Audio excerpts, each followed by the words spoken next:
Shalom, kita bertemu sekali lagi dalam ruangan renungan harian kita.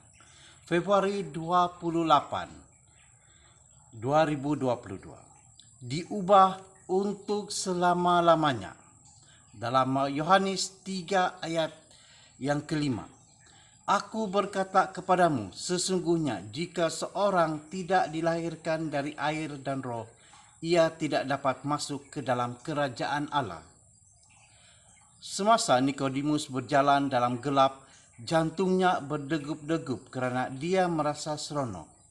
Dalam beberapa hal, dia merasa lebih seperti seorang pelajar yang terpesona daripada sebagai seorang profesor yang paling tinggi di seminari. Orang yang selalunya lebih teruja untuk berjumpa dengan dia, tetapi sekarang dialah yang lebih berminat untuk bertemu dengan guru baru dari Galilea yang baru sahaja membersihkan bait suci.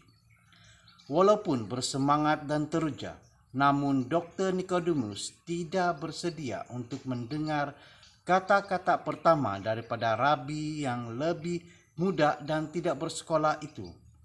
Aku berkata kepadamu, sesungguhnya jika seorang tidak dilahirkan dari air dan roh, ia tidak dapat masuk ke dalam kerajaan Allah. Ini ialah kata-kata yang mengejutkan bagi dekan sekolah teologi itu. Bukankah dia telah membaca Alkitab banyak kali daripada muka depan sehingga ke muka belakang? Bukankah dia telah memberi banyak khutbah, ceramah dan ucapan tentang Alkitab dan orang-orang telah mengangguk kepala mereka menandakan persetujuan positif? Diberitahu bahwa dia tidak dapat pun melihat kerajaan Tuhan merupakan satu pernyataan yang mengejutkan kepada kedua-dua status dan egonya. Kita telah menghabiskan bulan ini melihat pada semua topik pertobatan yang sangat penting, di mana tanpa topik-topik ini kita tidak dapat masuk ke dalam kerajaan Allah. Setiap hari kita perlu mencari pertobatan hati, perubahan hidup yang hanya boleh berlaku melalui Roh Kudus yang masuk dan menguatkan serta mengubah kehidupan kita supaya kita akan bersedia untuk kehidupan kekal. Dalam Wahyu 3 ayat 20, Yesus digambarkan berdiri di pintu hati kita dan mengetuk pintu hati mereka yang pikir bahwa mereka kaya dan telah menambah harta serta tidak memerlukan apa-apa.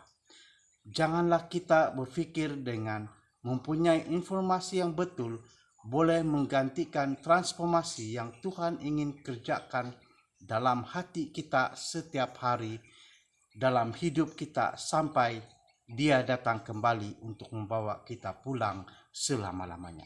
Mari kita berdoa. Ya Allah Bapa kami yang bersemayam di kerajaan surga, terima kasih Tuhan atas berkat-Mu melalui renungan pada hari ini. Tuhan, kami tahu Tuhan mengetuk hati kami dan biarlah kami dengan kerendahan hati membuka hati kami dengan penuh ketaatan kepadamu. Terima kasih Tuhan atas renungan ini.